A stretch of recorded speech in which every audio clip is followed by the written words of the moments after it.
You're listening to Stories to Create with your host, Cornell Bunting. Author, motivational speaker, and founder of ES Each Episode. Cornell sits down with inspiring voices to uncover the stories that shape who we are and who we're becoming. Get ready to listen, learn, and be inspired. The show starts now. Yes. Welcome to another episode of Stories to Create podcast right here at EOS Club. I am so excited right now because I'm sitting with a very honorable, when I tell you a very honorable judge, but he would say retired judge, so he might not be in the space like that no more. But when I tell you guys, you're going to be very impressed with none other than Honorable Judge Archie B. Hayward. Welcome to the show, sir. How are you today? I am doing great. Thank you for having me here. Yes, sir. I gotta say, just looking at some of the things you've done in the past and over the years, it's been a while. You've been doing this for a good minute now. Oh yes. But we gonna dive into that a little bit, for our listeners. But what I want us to do real quick for our listeners is take them back to like when you were born, like where you grew up. What was that like? Okay. I was born in Fort Myers. And I was raised either on Ben or Davis Street because my parents had houses back to back. So it's sort of interesting, I guess, investment or what have you. Right. But we had a small house there. Okay. On Ben Street. On Ben or Davis. Okay. Then we moved to my current address now, and that's where we've been. And I think, it was like, I was probably like 2 years old. So I've always lived in the same house. Right. And it was just really neat growing up here because in the community that I lived on, we played in our neighborhood. We stayed in our neighborhoods. That's what we did. And everybody grew up. And today we have like two or three of the original families that are still there. That's beautiful, man. So, because we're going to touch in a little bit of what that looked like, because there's a few stories. Yes. And I would love for you to tell the listeners just a little bit, like when, because back then you guys still had somewhat of a stronger segregation going on. Right. And as I said, I lived in my community, which was the Dunbar community. Right. And we went to segregated schools from first through fifth grade. Wow. And I went to Dunbar Elementary, which is now Dunbar Community School. Oh, okay. So that was within walking distance. Right. And then when I had to go, I think it was to fifth grade, they gave you the option of if you could walk within close proximity. I walked to Franklin Park. Right. And I did my fifth grade year there, I believe. Oh, man. And at the time, it was still segregated, but we had integrated the teachers. Okay. So for the most part, it was still segregated because you had sort of like a school choice. Right. And I guess I should have gone to J. Cole in English, but since I took the option to walk to school, that's where we ended up. Wow. How was the challenges, because back then with where you prohibited to do certain things, did that bother you? Well, I don't think we were very conscious of that because we lived in a community. Right. And so within walking distance, I could walk to my church from every all the appointed days that we had to go to church. You walk. Yeah. We walked to church. We walked to school. Yeah. If we wanted to go to the store, we had to get permission. At a certain age, you could go on your own, but I guess at fifth grade, before fifth grade, you had to get permission. You got to get permission. And Mr. Edie, Jerome Edie, I don't know if you know Darlene Mitchell. Yes, Darlene, yeah. Her father had a sundry. Oh. And we would go to, which is MLK now, which was Anderson, and you stand at the corner, he would see you, he would come out, walk you across the street so that you could come and buy something from the store. That's amazing. So, and then when we had to go downtown, if you got to go downtown, you went with your parent, and you were under strict instructions on how to behave. How to behave downtown. So we got to get the listener just a light little bit of context, because going downtown from the Dunbar, you got to go over the railroad tracks. Yes. Mm-hmm. That seemed to have been like this huge thing back then, where you guys didn't have permission to go across the railroad track. Right. Again, as a kid, you're not aware of all of these things. I see. Because I would have no reason to go beyond there at any cost. My grandmother's street was like the street before the railroad track, which would have been Cranford. Oh, Cranford. Okay. So you right there. When we had to walk to my grandmother's, we would, we had various routes we could get there. Right. But, you would cut across, get over to Blake Street, and then you'd be on Cranford, Oh, man. And so that was the extent of my roaming in our neighborhood when we had to walk to the grandmother's house. Okay. But again, once you grow up and you realize, there were certain rules, unwritten rules. Yes, you had to be on that on the east side of the railroad track. Before dark. Oh, before dark. Yes. Because that's why they call it sundowners. So when the sun went down, you had to be on that side, on the right side of the tracks. You aware of any stories that happened for anyone that was behind? Just stuff 6? that I heard. Okay, but I don't really know the details because again, I was. Yeah, you was young. I was young when we became teenagers, though. Because we're now past the 60s and into the 70s. We were all over the place. Right. But you understood there was you may not be accepted in every place. Right. But as far as I was for me growing up, we would, go to downtown for the summer movie events. Okay. And you could walk from home downtown or ride your bike, and you have your RC Cola caps. Wow. And this was in the 70s? Yeah. And if you have a certain amount of bottle caps, you could get in for free for the movie. So you were getting the bottle caps? Oh yeah, we had our ways. We didn't get the sodas, but we got the caps. Yeah, that is good right there. So you did most of school in Dunbar. Where did you do high school? So high school was in North Fort Myers. I did my middle school years. Actually, they changed it up and made Dunbar Elementary at the time when I attended, which was the original Dunbar High School. Right. They then turned it into a middle school. So from 6th to 8th grade, I walked right. I was like within walking distance down the street from my house. Yeah. So ended up going from Dunbar Middle to North Fort Myers High School. Oh, okay. And there, we had it was good. Yeah. By that time that was 72. Right. And so things were changing, and integration had already transpired for some of the high schools because the blacks were bused into the high schools. Okay. And Dunbar was closed as a high school. It was closed? Yes. Oh, yes. Okay. And then they changed it into like middle school later on. Okay.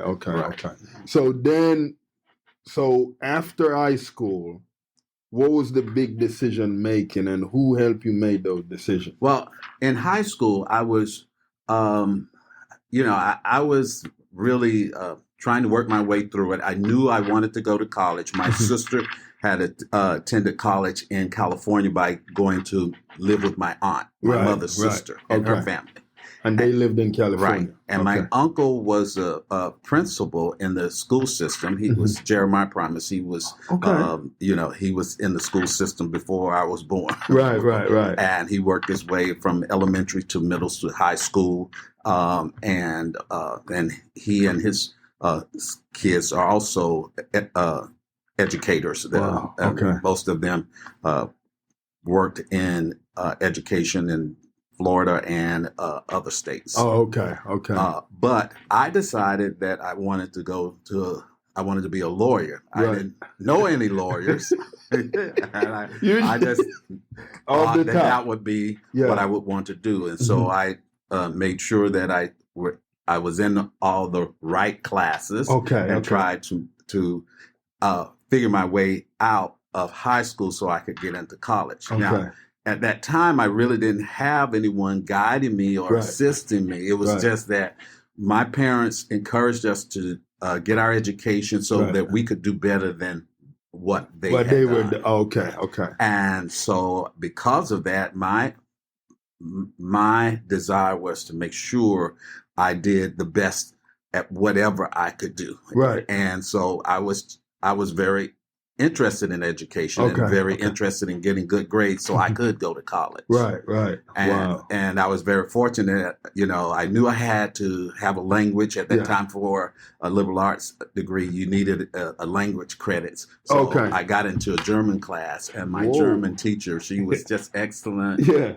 And she was just really encouraging the whole student body in her class to do well and to learn this language of German. That is Frau Hissem. Right. And she was just a magnificent teacher. She made you want to learn. Okay. That's beautiful. And so then when I decided I wanted to get ready for college, they had the college prep class. And then I had to get out of chorus, where I was really enjoying myself because I had Cruella Nava. She was our chorus teacher. I see. And so, but because you were singing a lot. Yeah, I was singing in the background. But she was like, "Oh, you're gonna get out," and I was like, "Yes, I have to do this so that I can prepare myself for college." And it was an English grammar class. Oh, okay. And so then. It might have been better had I stayed in the chorus class. Because I knew what grade I was getting in that one. Okay. That was when I got in the college chorus. You were getting good grades. I didn't know what I was going to get, so I had to really work hard in that class. So that was interesting, but it made me aware of what I needed to do to be prepared for college. Beautiful. So you felt like when you got to college, you was ready. I was ready for a part of it, but not all of it. Okay. And the good thing that happened to me, because we had Edison Community College, and I really didn't have anyone trying to get me to go to a different college other than just go to college. My parents were not putting any pressures on me to go to a particular college, because my mother graduated from high school. My father had a 4th grade education, and he went to night school and got up to 6th grade. I used to help him with his homework. Oh, wow. So what made you pick University of Florida? Well, I ended up going to Edison and got my AA for the 2 years. And I really enjoyed that environment. The teachers were wonderful. Okay. The president was just exceptional. Okay. And President Robinson and all the other staff, they were very encouraging, very supportive. And there I got a good foundation. And that's so important, to be in an environment where you get a good foundation. This is true. And good support. Yes. And because of that, I ended up transferring to the University of Florida. Okay. And I did 2 years there studying political science. And I just, and it was so funny, as I chose political science because I read a lot. And, we had to read the paper and be up on current events and that kind of stuff. Not that I wanted to be political. I just wanted to be aware. So in college, because that was in the late 70s. Right. Who was president at that time?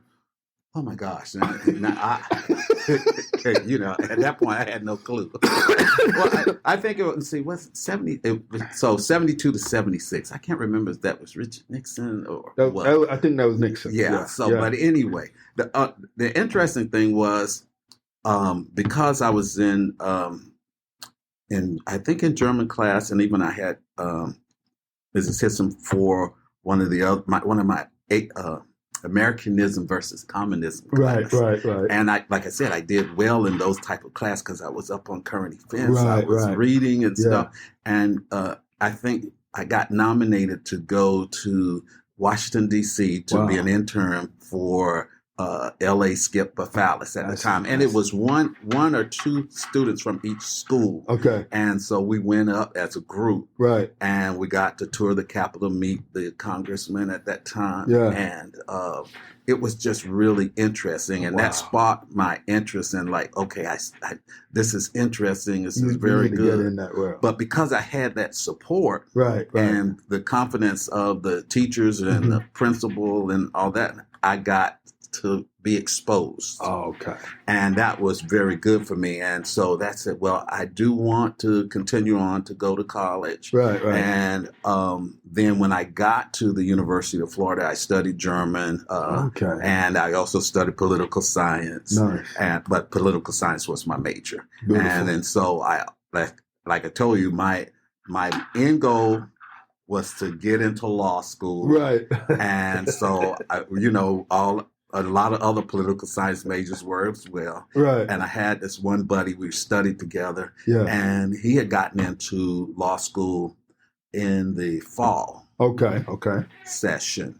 And I was studying to take the bar, the LSAT actually. The law school aptitude test. Mm-hmm. And we were studying somewhere, and he says, "Are you going to apply for the spring session?" I'm like, "No, I want to take the bar again." He says, "Well, you should go ahead and apply. Yeah. You don't deny yourself; let them deny you." Right. And I applied, and I got in. Wow. So it was just one thing after the other. Beautiful. It's very encouraging environment, supporting, and having friends who had experienced the whole process of getting admitted into law school. Right. That helped me have a better understanding of the whole process. I like that, and I want to stick a pin for a minute because we're gonna continue. But for individuals that never completely understood the process, when you prepare for something and you don't prepare, what's the difference? Well, I think in both instances you can have the same effect, but when you're prepared, you have the understanding and the capability of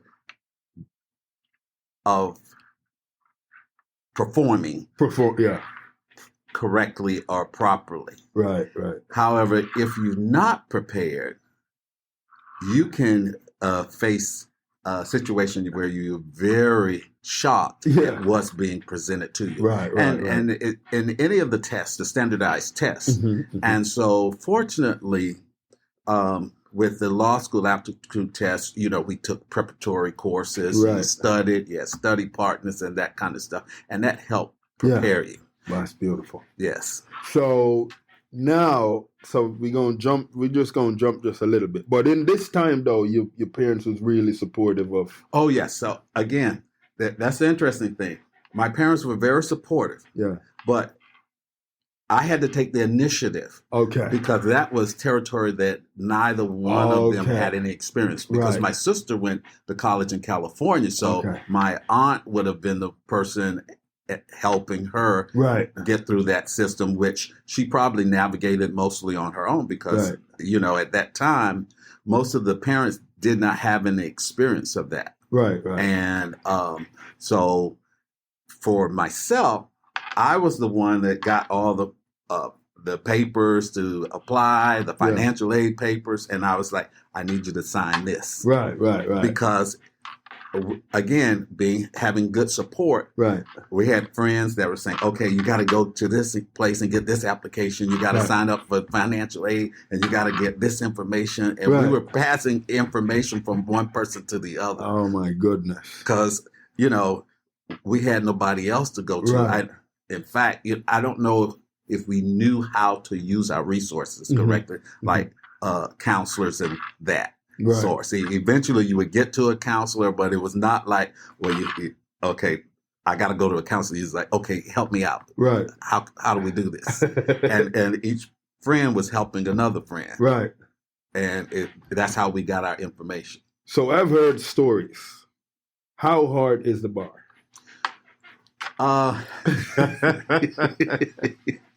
It's very hard. I think hard. when you're first facing it and it's your first attempt, again, everything, and they change the tests from time to time, so you never know. It's never not the same test. Wow.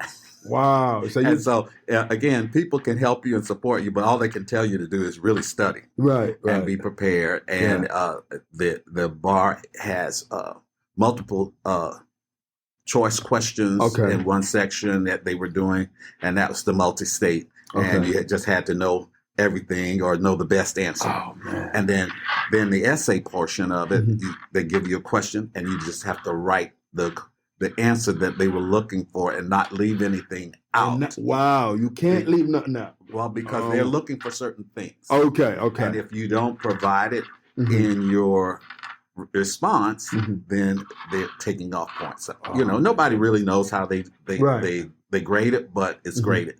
And so you really have to be able to spot legal issues that you have studied over the years, because it's all encompassing. That's not 1 year. It's not one area of law. It's like you can get any number of questions that relate to different law, legal issues. Oh my goodness! So 84 was the big year. Yes.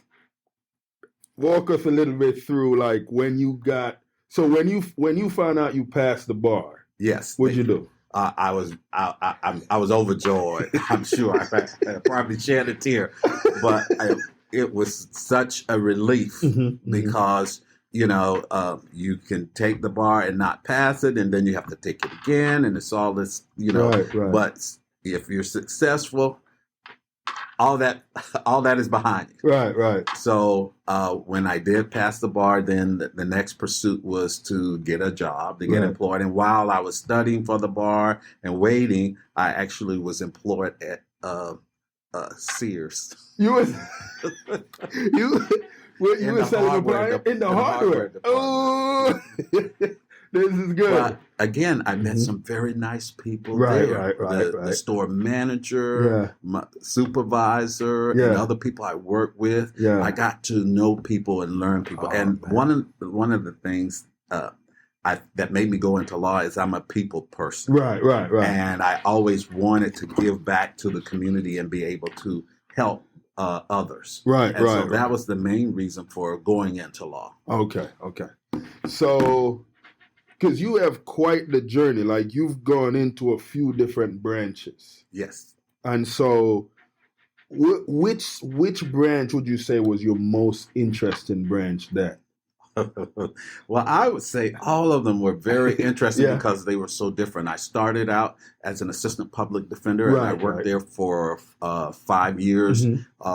And you start out learning, in county court, traffic cases, possession cases, theft cases, those things. And that was a whole new learning experience. And then you're learning courtroom procedure, and you're learning motions and stuff. And that's in the real world. That's not necessarily what you learned in law school. Law school, they're teaching you how to think, how to process information. And once you get into the real world, now you got to apply it. And the application of it and the procedures of it. And that was a whole new learning curve. And fortunately, at the public defender's office, I met young attorneys that had a little bit more experience than me, and they were willing to help me. I had attorney Mark Renard at the time. James Adams was there, and so we had quite a bit of people who were willing to, like, okay, you need to know this, you need to do this, and we were prepared, and that was very good. And all the support we got from the staff in the public defender's office, and the public defender at the time was Mr. Doug Midgley. So it was really good. Now, there's a narrative that was created that say public defenders don't necessarily care to win a case for their. What can you say on that? Stay with us. We'll be right back. Every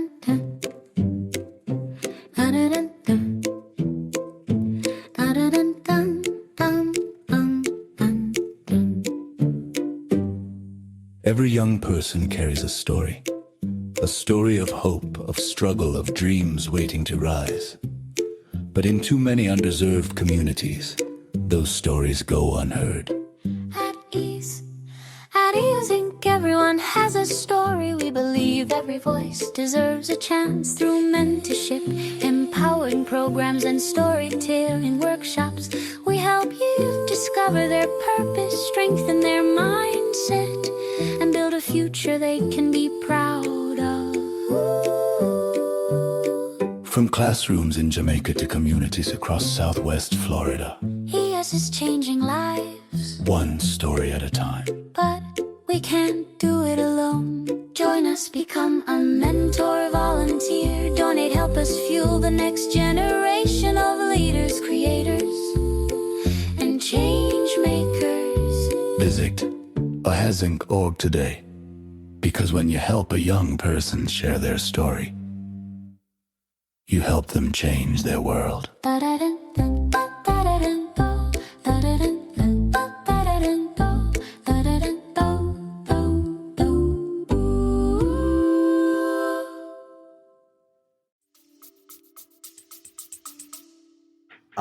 Well,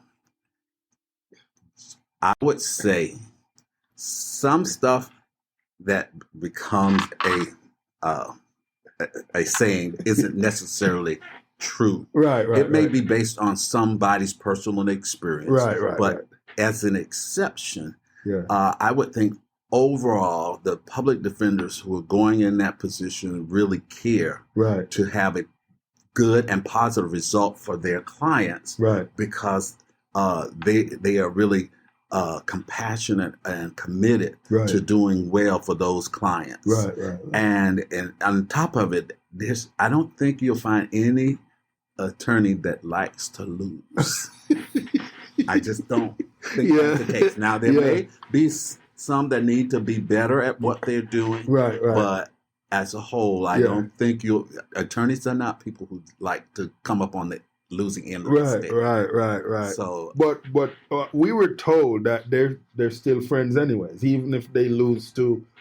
well, because there's supposed to be a certain amount of civility that's expected of all attorneys. Right. And there, even though it's an adversarial position that you find yourself in, for the most part, you still have to be civil. Right. And the court expects that. Yeah. And if you're going to defend and represent people, whether you're on the defense or the state side, Right. you have to come with a mindset of saying, we're going to do what's right. Right.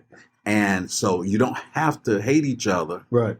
to try to get to the best position for either side. I like that. So you got into criminal defense. I started out with criminal defense. I did that for 5 years, and then I decided I wanted to broaden my horizon, and I decided to move to Europe. And I lived in Germany for 2 years.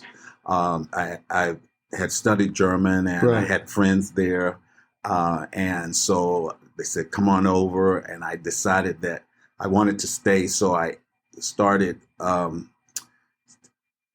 to search out positions to work or to study. And I actually got accepted to an LLM program at the University of Augsburg. But I had to pass the language test so that I could enter into the university. So I took language lessons at the University of Munich's Institute for Foreign students. And studied German there to perfect, so that I could prepare to take that exam. Wow. And now that was a shocker. Yeah, that was a shocker. Now, if you're mad, what's your go-to German word?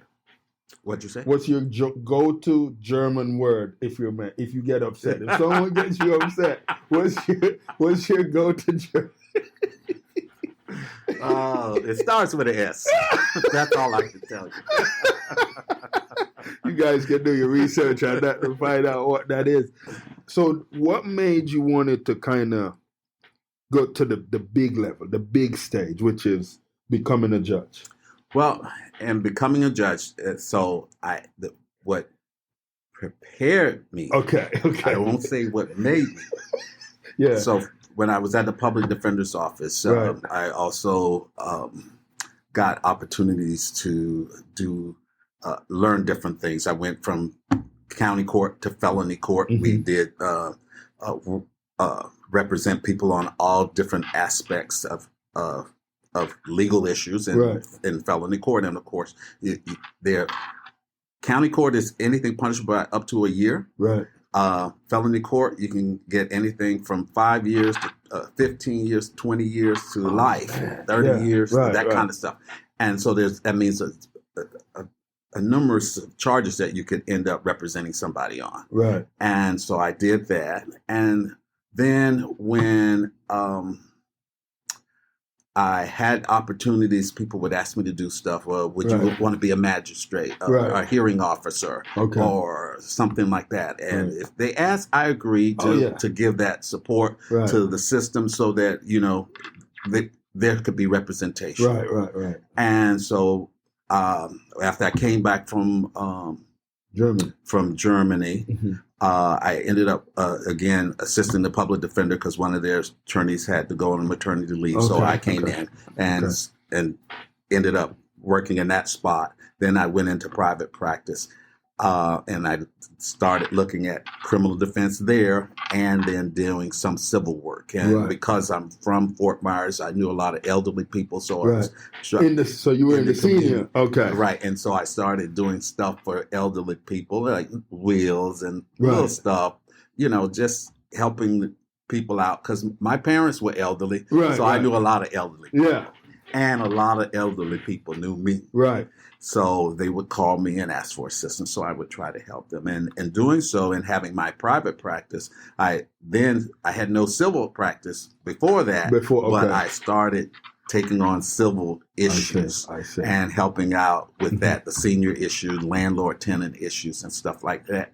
And I happened to meet an attorney that worked at Florida Rural Legal Service, and they said, okay, you can volunteer to help us out on some cases and stuff. They would refer some cases, and I would help them out with that. And that's how I got exposed to Florida Rural Legal Service. That's beautiful. And then doing my practice, I had it for 9 years.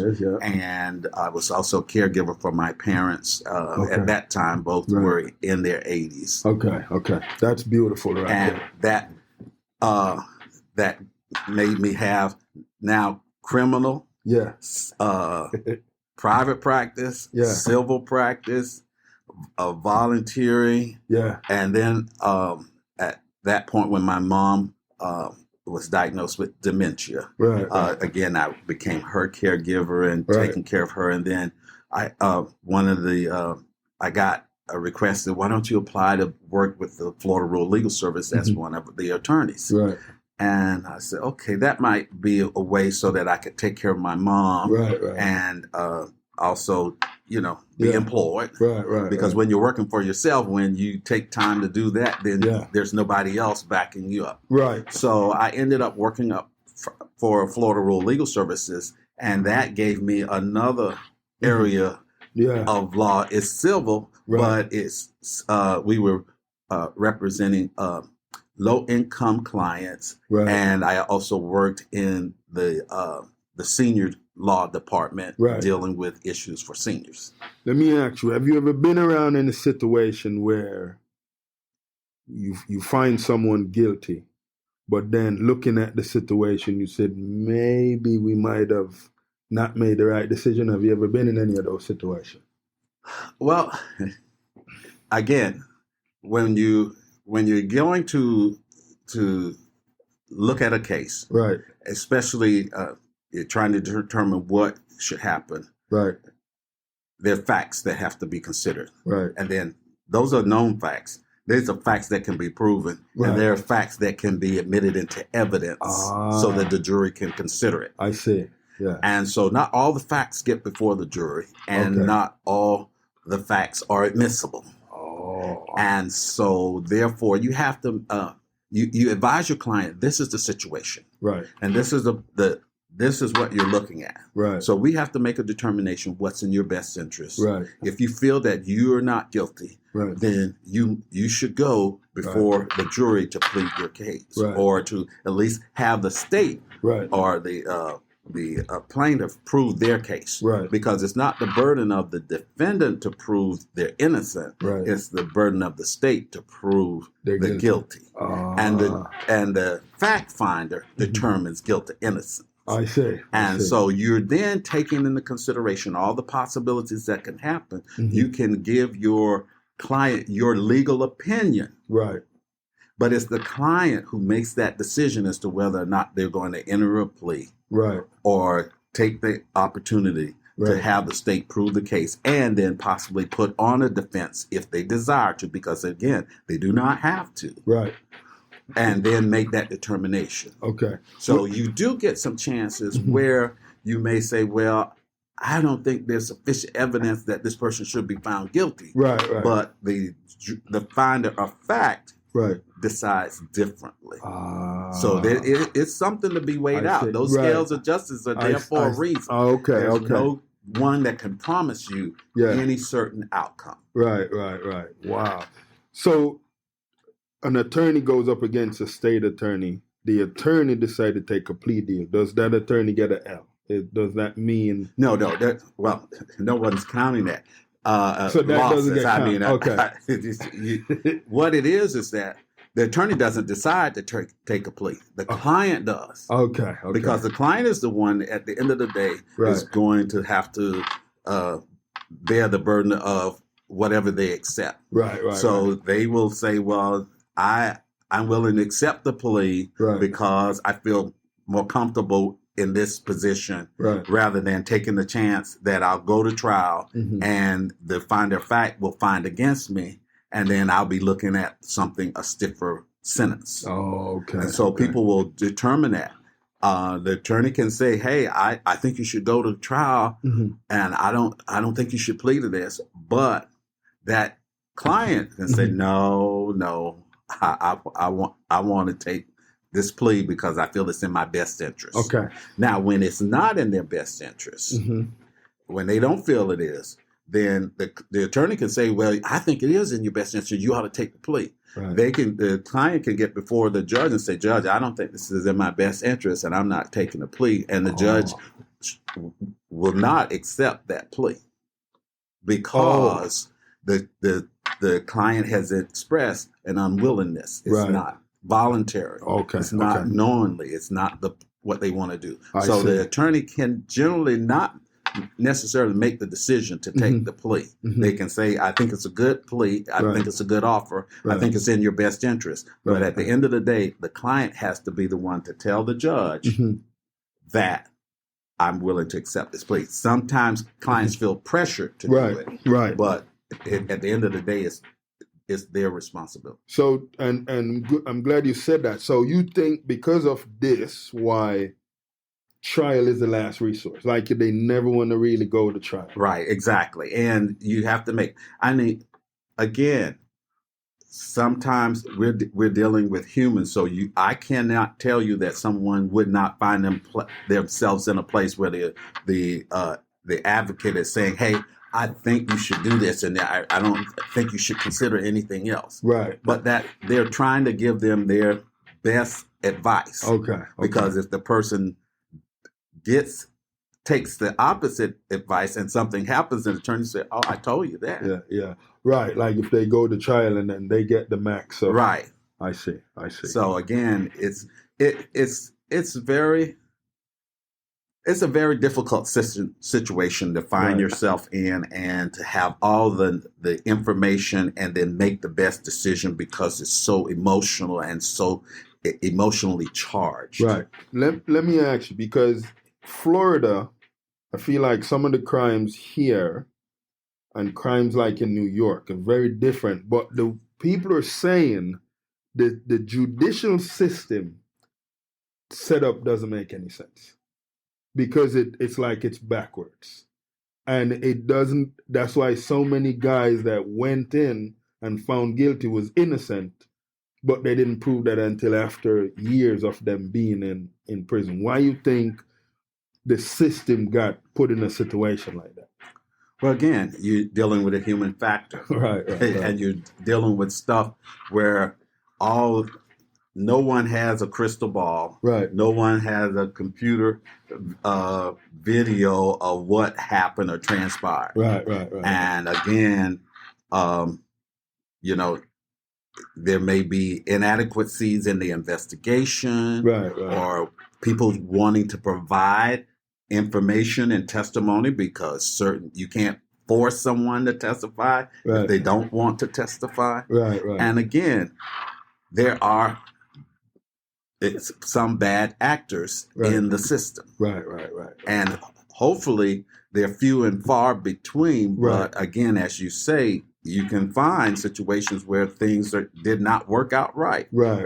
And I think that's one of the greatest fears of all of us is that it didn't work out the way it should have. Right. You, with a lot of the colleagues that you work with, because the Bar Association is pretty big. Yes. Would you say you've ever had anyone that had to come to you and say, hey, I feel like I'm making some bad decision on some of these cases, but I need the money, so I decided to do that? Okay. Could you rephrase that? So, like, some of your, like, colleagues, like, let's say guys that are just a part, like, lawyers. Okay. Mm-hmm. Right. They have situations sometimes that they know it's not the right thing, but because of the money, they continue to do it. No, I think the people that I know would want to protect themselves because that's the other thing. Right. You never take something that you know that would put you in a bad position. Okay. Now, you may find yourself in that situation, but the average person is not going to take money for something that they know is not right because that's going to put them behind the 8 ball automatically. Okay. And the Supreme Court is very serious about prosecuting or making sure lawyers do what is right. Right. And not tarnishing the images of attorney or the legal system. Okay. So I think they would be very cautious. Now, I can't say 100%. Because there are some people that might push the box, or they may find that it's something that they can accept. Right. But again, there is that ever-present reality that if it's determined that you did something that was inappropriate, then the Supreme Court will address that matter for you. Why you think individuals in different communities fear the cops? Well, it's because of how things were in the past, how things are in the present, and how things look to be in the future. Again, we're all conditioned to accept certain things where they're reality or fiction. Right. And again, we, a lot of times we believe the worst, and then some people believe the least. Yeah. And so there you're caught up. And it's what may be true is not what is being stated. Right. It's a version of it. Right. What may be false may not be totally false. It might be some truth in it. Right. So again, it's always people are very skeptical. When it comes to dealing with things, especially if they've had a bad experience. Now, you still sit on quite a bit of boards, but you decided to retire. Yes. So, because you're still young, so, help the listeners understand what made you come to that decision. Well, I've worked since I was 14 or 15. Wow. And I've enjoyed all of that. Yeah. And I've always wanted to give back to the community. That was one of the things, as I stated before, why I wanted to become a lawyer. Right.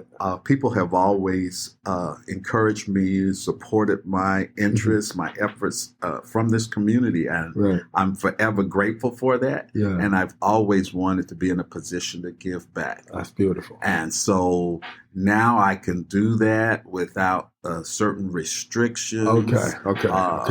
Because, you're limited in certain aspects in what you can do when you're holding the position of judge. Right.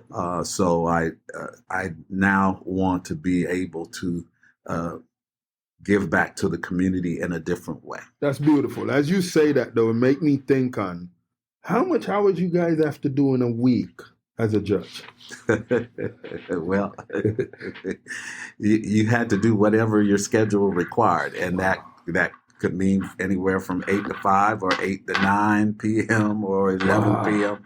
But again, it just depends on what you had to do. A trial week, when you start a trial, you want to end it at a reasonable time. But of course, you don't want to take too much time from the participants, including, the jury, the witnesses, and staff, because, people have other agendas, things they must do. And so if you start a trial in the morning and it doesn't end until 6 p.m. or 9 p.m., then you want to finish it that day, because most people don't want to come back the next day to be in that same trial. So there's a mail that for most people, when this mail comes in the mail, they fear that. Like, they get nervous. Why you think that is when someone get a mail that says you are being selected? Because it's taking you out of the ordinary course of your schedule, your interests, the demands are on you. And everyone, I think, understands that it's an important task or an important ask. And so it's really tough, because, again, you want to participate and then you're not able to because of your schedule. And we all lead hectic schedules, even myself. And but I tell you, for those people who do get the opportunity to serve, especially as jurors, I think they come away learning and having more respect for the system because they see what takes place. If you have not observed it or been in it, you don't really understand. What you see on TV is totally different than what happens in person. Now, people say the relationship between the cops and the system is very tight. Even when there's a bad cop that do something terrible, he most of the time get away with it because of when it get presented to the judge, they look at it a certain way, and either way that person has to pay something. Well, again, we see that on television. We have that as a general expectation. But again, there are things that are in place to keep that from happening. Every agency has some type of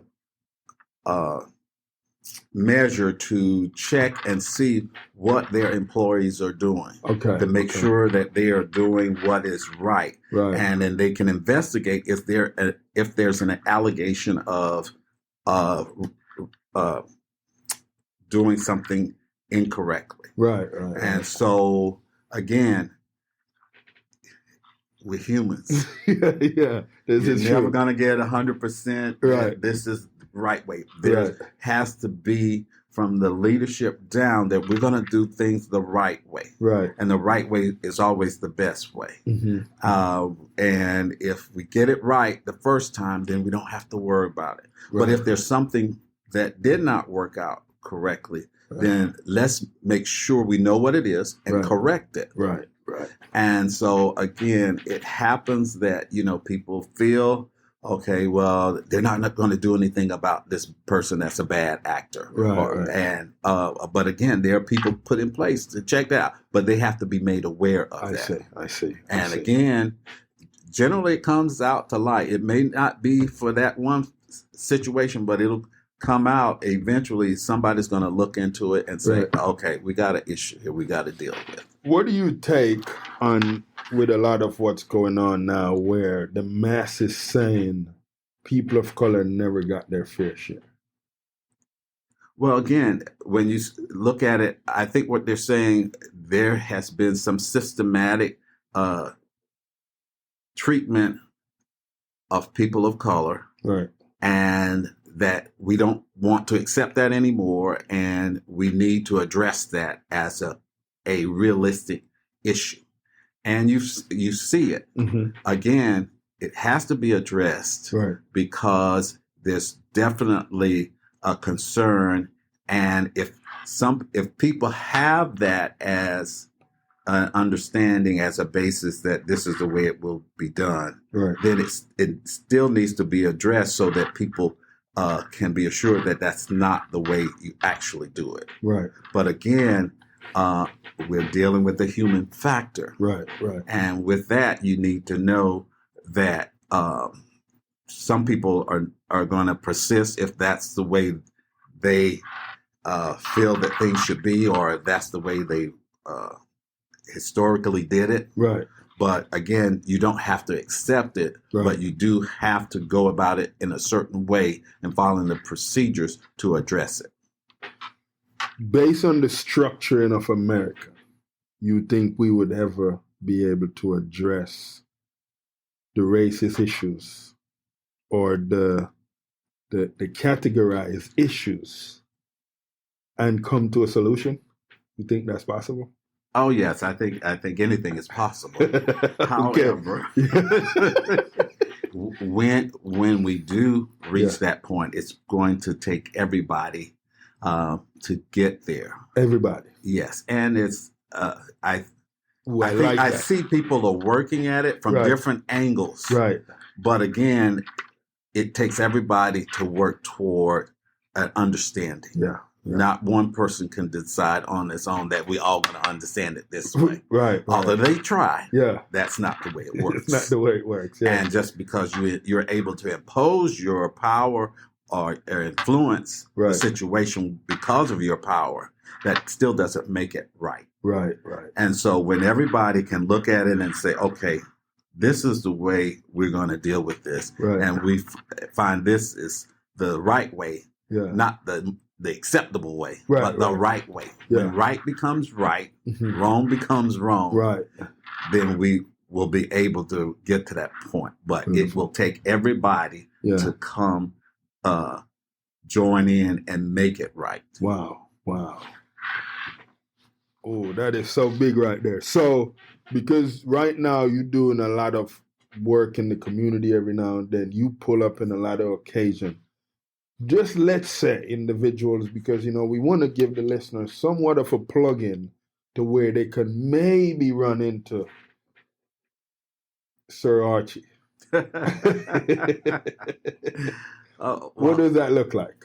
Well, I'm currently on the board of the Children's Network. There you go. And helping where I can. I hope that I'm being of benefit. Yeah. Again, it's so much going on in our community that people are so unaware of. Right. And there are people who are aware of and still say we need more. I've talked to people that said, yes, that's good. Everything's is working out, but we need more help. And so that's one of the things that I'm trying to help in. I'm just starting to do that. Right. So.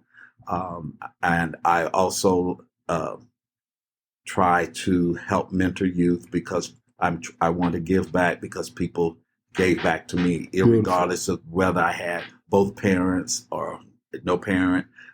They helped me, right, and that gave me the sense of strong community feelings and support. And so I'm willing to give back to other young people because they need it. Young boys, young girls, Right. they need that support Yes. and feeling that somebody is looking out for them. I like that. On a feel-good day, what's your favorite meal to eat and what's the favorite music to listen to? Why?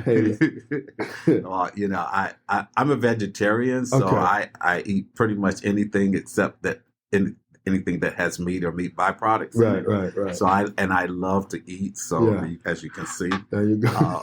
and I'm Judge. also Yeah. I tell people I'm a vegetarian and a dessertitarian. Oh, there you I'm go. gonna have to cut back on the desserts. Yeah. Love the desserts. But I do enjoy food. And your go-to music? My go-to music is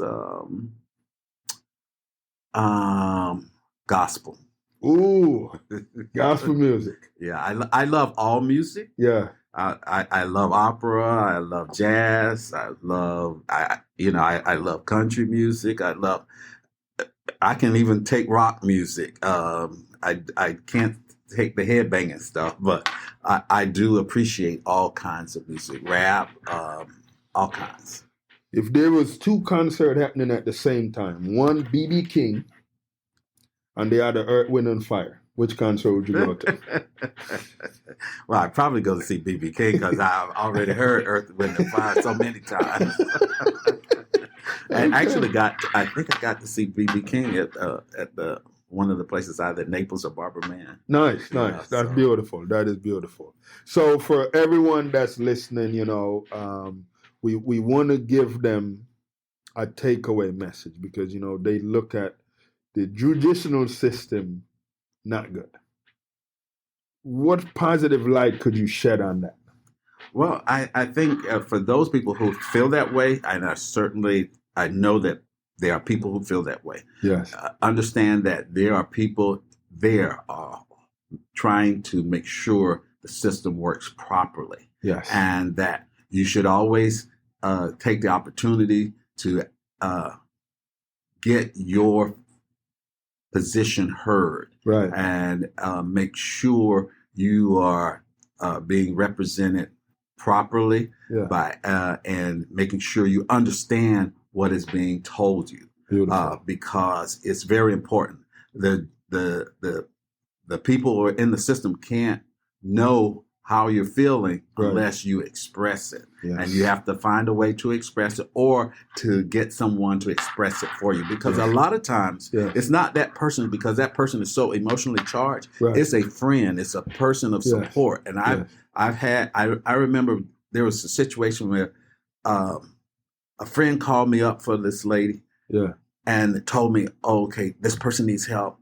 I'm like, I don't know that I can help them based upon what you just told me, but if I taught that person, let me consider it. Right. And then that friend was very persistent. Okay.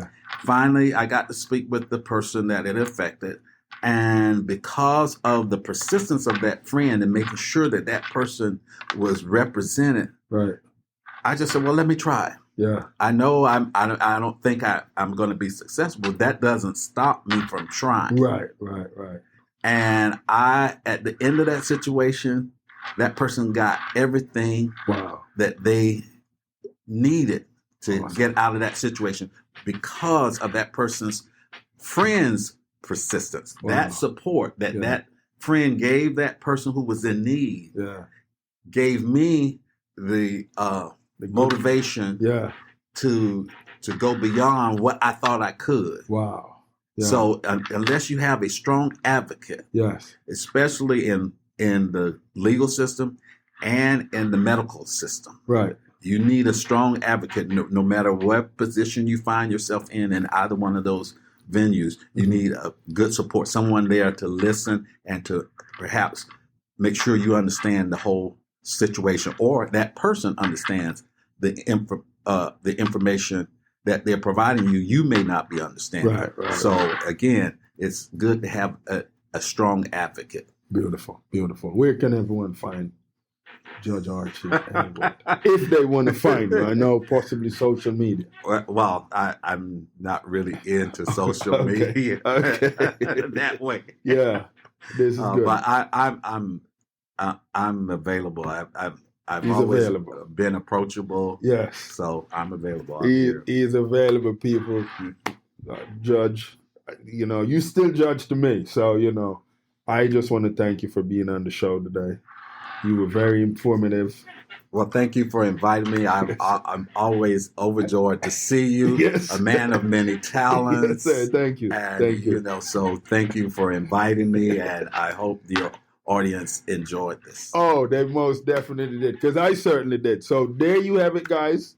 Another beautiful episode right here in EOS Club. Until our next episode, where we have another entertaining guest, very decorative, right here at EOS Club. Thanks for tuning in and downloading this episode of Stories to Create. We appreciate you being part of this growing community of storytellers and listeners. If today's conversation inspired you, please share the show with friends, family, or anyone who could use a little motivation in their journey. A special thank you to our sponsors, EHAS Organization, Cornell Bunting LLC, and Nostril Cheese Chase for supporting the mission and making this podcast possible. To learn more about our work, upcoming projects, and how you can get involved, be sure to visit www.hisinkorg and www.cornellbunting.com.